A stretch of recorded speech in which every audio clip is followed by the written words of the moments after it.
The director of an engineering company is interviewing an applicant for a job. First, you have some time to look at questions 1 to 6.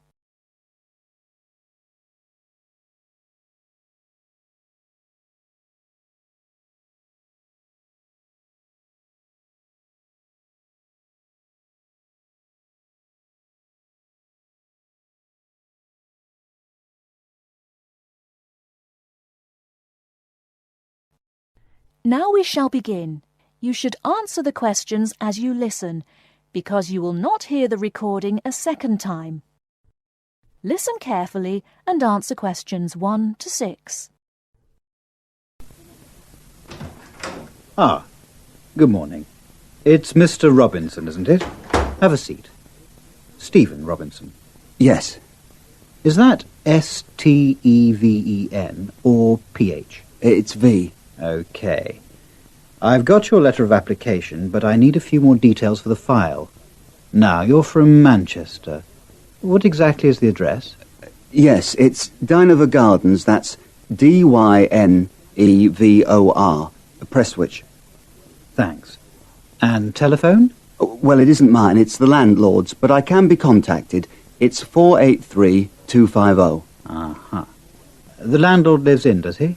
Well, he has the flat downstairs, and he's a friend of the family anyway. I see. OK. According to your letter, I imagine you were born in, let me see, 1960? 61. Right. And the date? 12th of July. Thank you. And I believe you're married. No, I'm getting married, but not for a few months. Oh, sorry. Well, I mean, congratulations. Is it going to be in Manchester? Well, no, actually. My fiancée's from Wales, so we're getting married in her home village, near Bangor.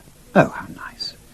Now, as you know, when you apply for a post with Williams Engineering, we need to find out a few things about both your academic background and more recent work experience, the latter being especially important in respect of this rather specialised position in the area of water management.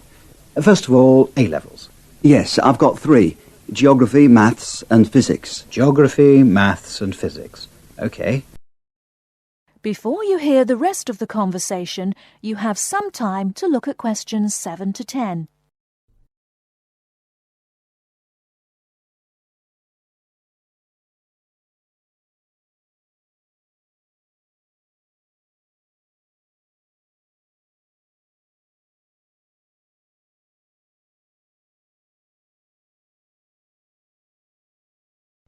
Now listen and answer questions 7 to 10.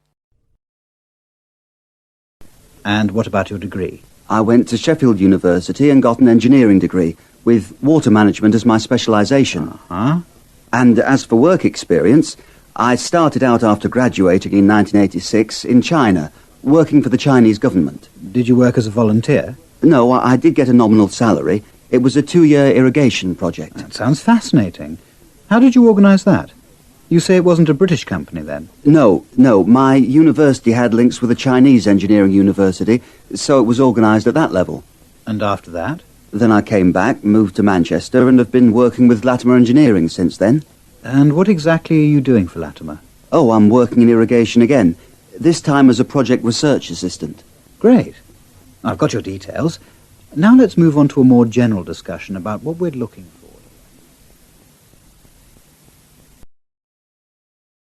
That is the end of part 1. You now have half a minute to check your answers.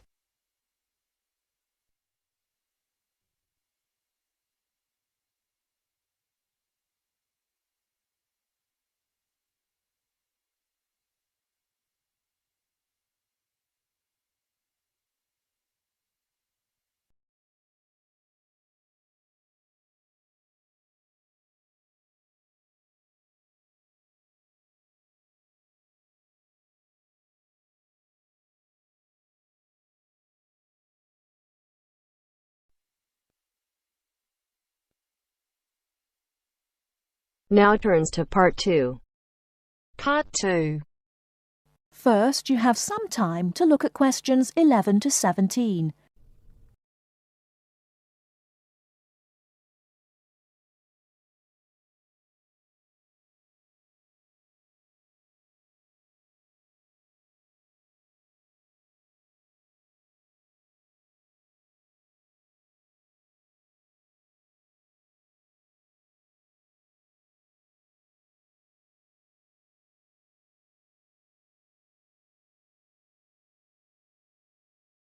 Now, listen carefully and answer questions 11 to 17. Hello, and thanks everyone for coming here today. I know it's always a bit stressful going for a job interview, but it's best to be prepared. For any of you who may not know me, my name is Fiona Ogilvie, and my job is to offer guidance and support for students with special needs. Now, you wouldn't be here today if you weren't interested in finding a job in the holidays. So let's get down to it and see what things you need to be looking out for. Most of you, I hope, will be applying for jobs with the companies that have been recommended by the university. The reason for this is that we here at the university already know these companies and have established good working relationships with them.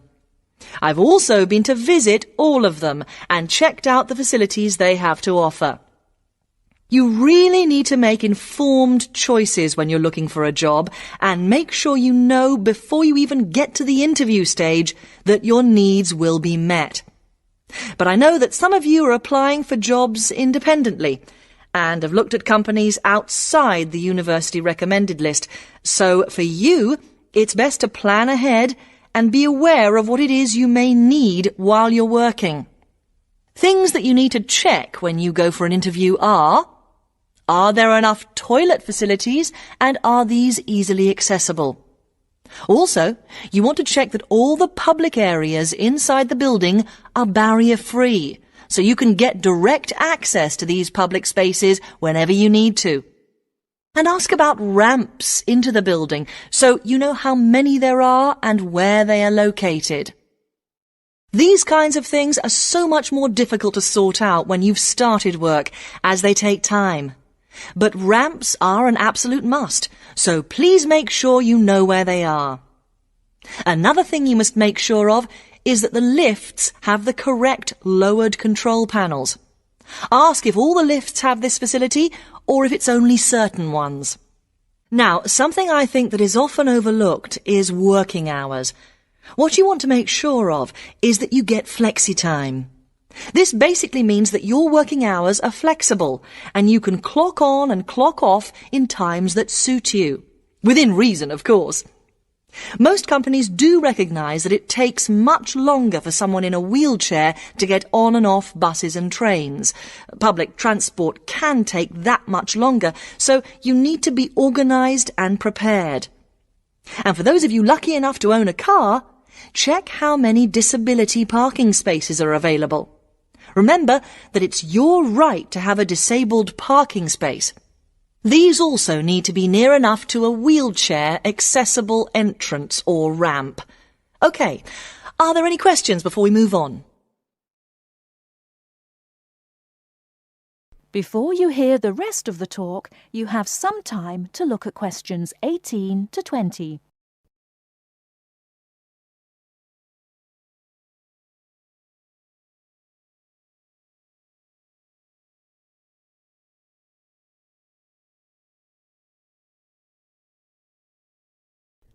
Now listen and answer questions 18 to 20.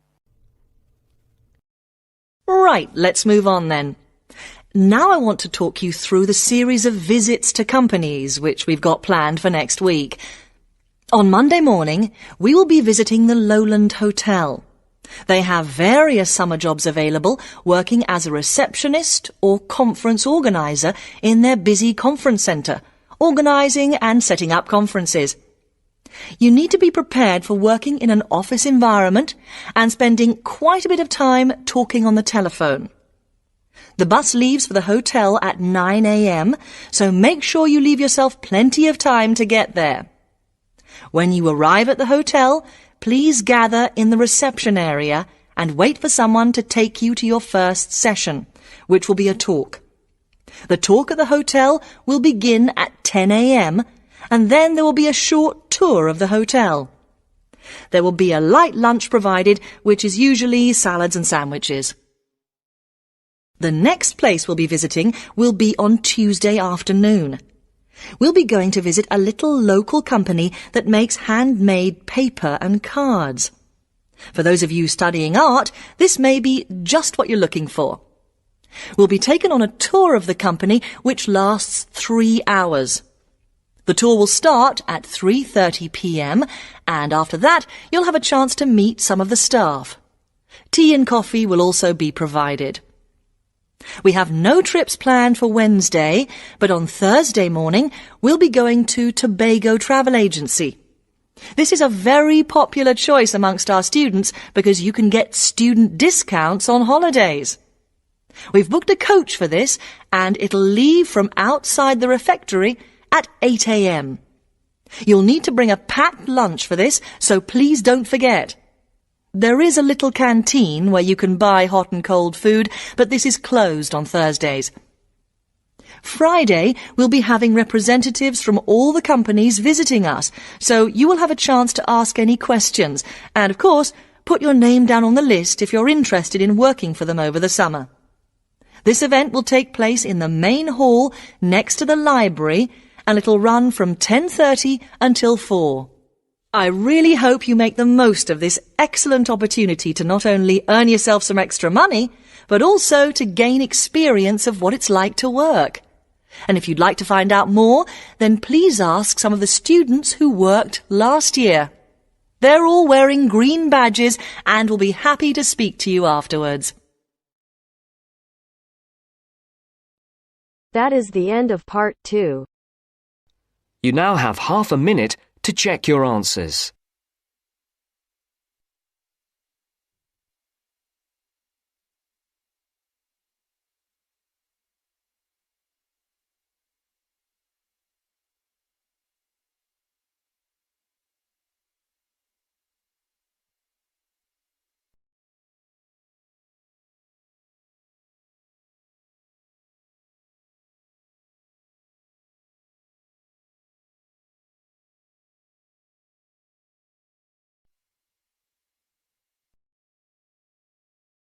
Now turns to part 3.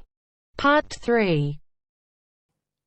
You will hear two students discussing a project they have to do as part of a literature course on great books.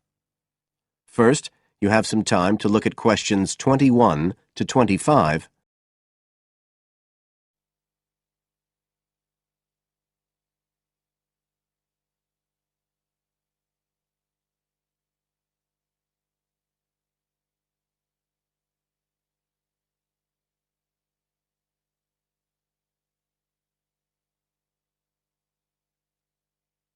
Now listen carefully and answer questions 21 to 25. Hi, Joey. How are you doing? I heard you were sick. Oh, hi, Olivia. Yeah, I had a virus last week, and I missed a whole pile of lectures, like the first one on the great books in literature, where Dr. Castle gave us all the information about the semester project.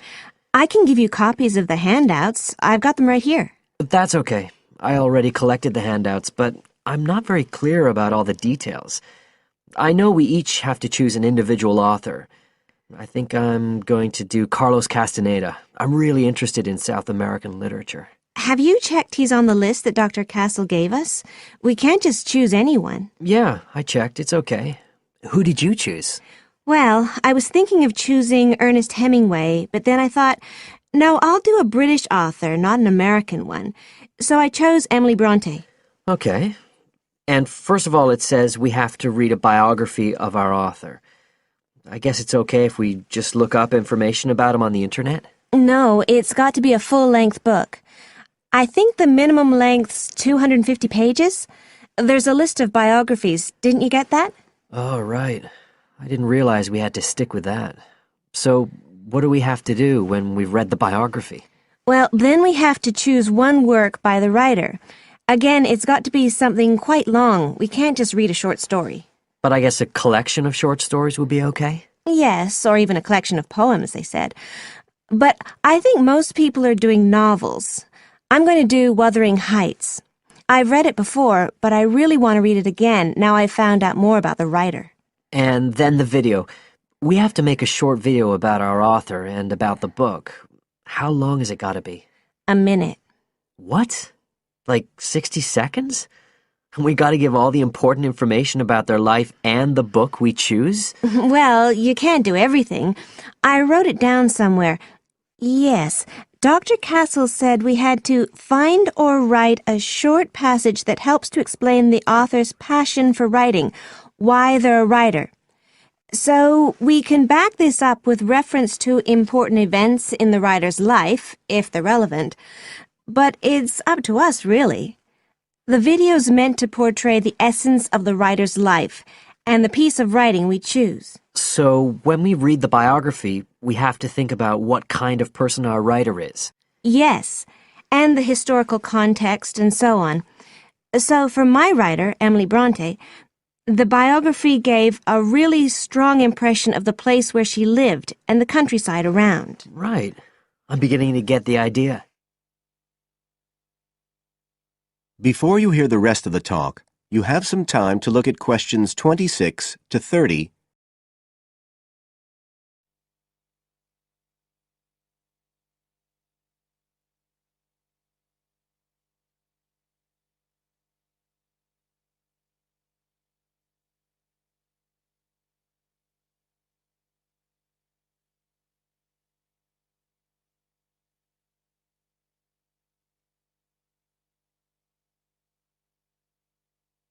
Now listen and answer questions 26 to 30. Can I check the other requirements with you? Sure. The handout said after we'd read the biography, we had to read the work we'd chosen by our author and choose a passage that's typical in some way, that typifies the author's interests and style. Yes, but at the same time, it has to relate to the biographical extract you choose. There's got to be some sort of theme linking them. Okay, I'm with you. And then you have to think about the video. So are we meant to dramatize the scene we choose? I guess we could, but there's not a lot of time for that. I think it's more how we can use things like sound effects to create the atmosphere, the feeling we want. And presumably visuals as well? Yeah, of course. I mean, I suppose that's the whole point of making a video. But whatever we use has to be historically in keeping with the author. We can use things like digital image processing to do it all. So we can use any computer software we want? Sure. And it's important that we use a range, not just one software program. That's actually one of the things we're assessed on. Okay. Oh, and something else that's apparently really important is to keep track of the materials we use and to acknowledge them. Including stuff we download off the internet, presumably? Yeah, so our video has to list all the material used with details of the source in a bibliography at the end. Okay. And you were talking about assessment of the project. Did they give us the criteria? I couldn't find anything on the handout. Sure. He gave us them in the lecture. Let's see, you get 25% just for getting all the components done. That's both sets of reading and the video. Then the second part is actually how successful we are at getting the essence of the work. They call that content, and that counts for 50%. Then the last 25% is on the video itself, the artistic and technical side. Great. Well, that sounds a lot of work, but a whole lot better than just handing in a paper. Thanks a lot, Olivia. You're welcome. That is the end of part 3. You now have half a minute to check your answers.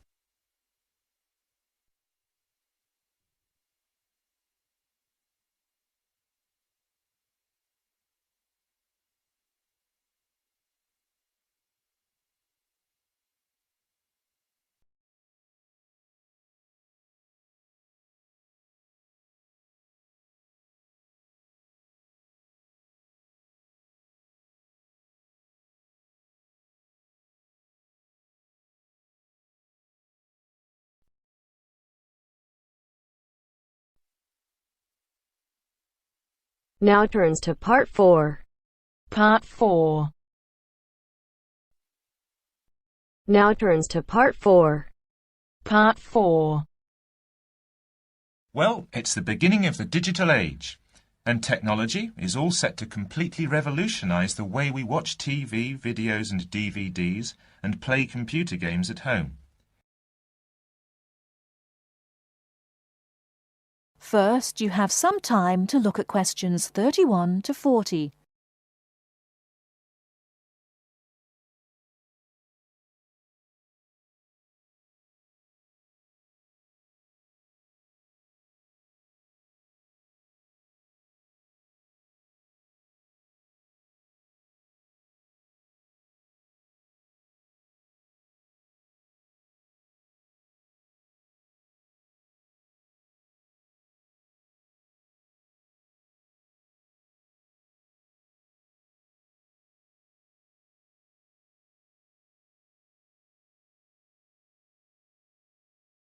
Now listen carefully and answer questions 31 to 40.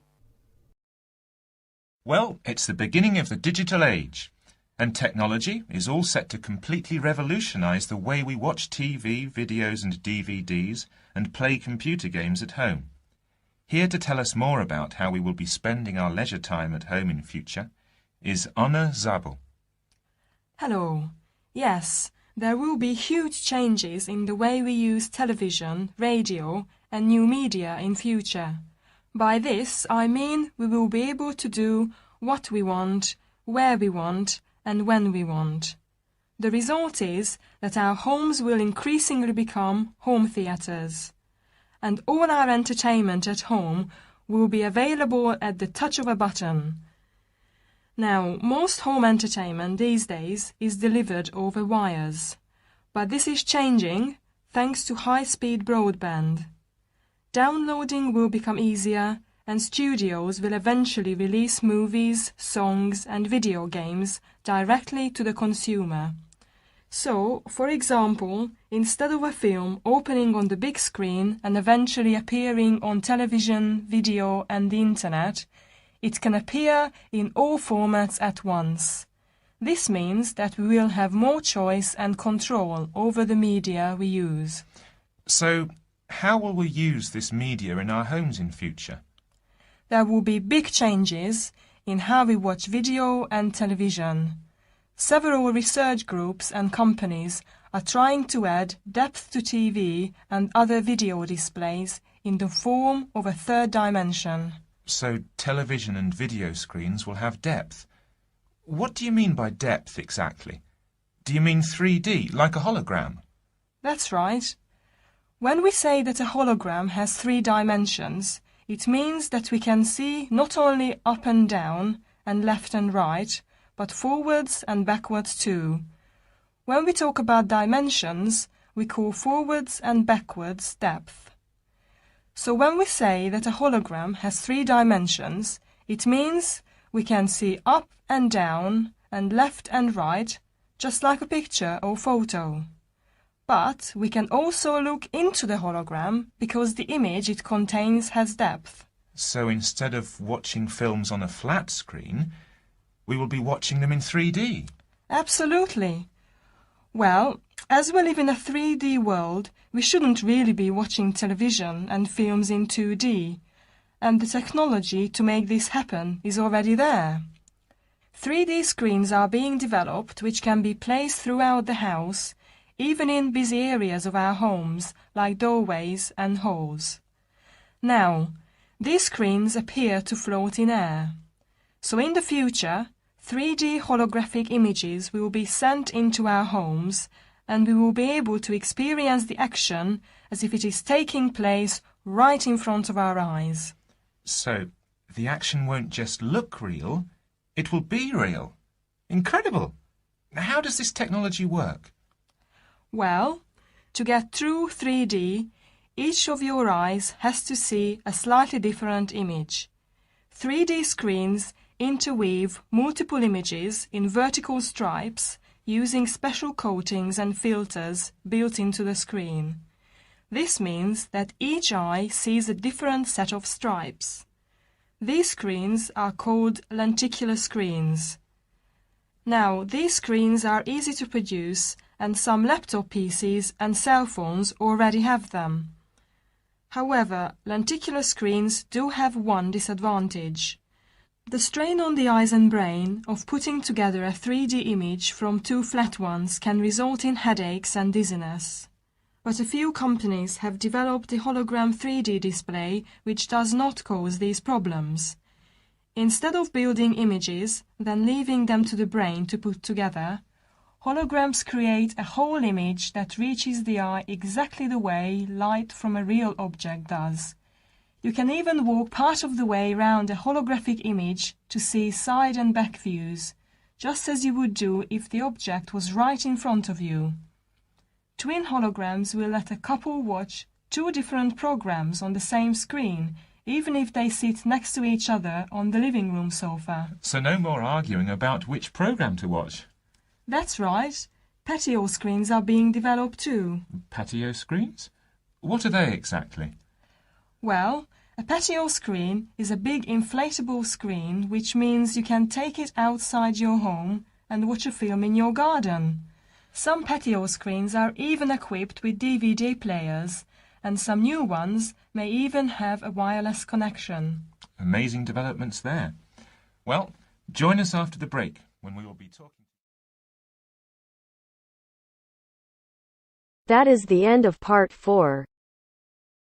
You now have half a minute to check your answers.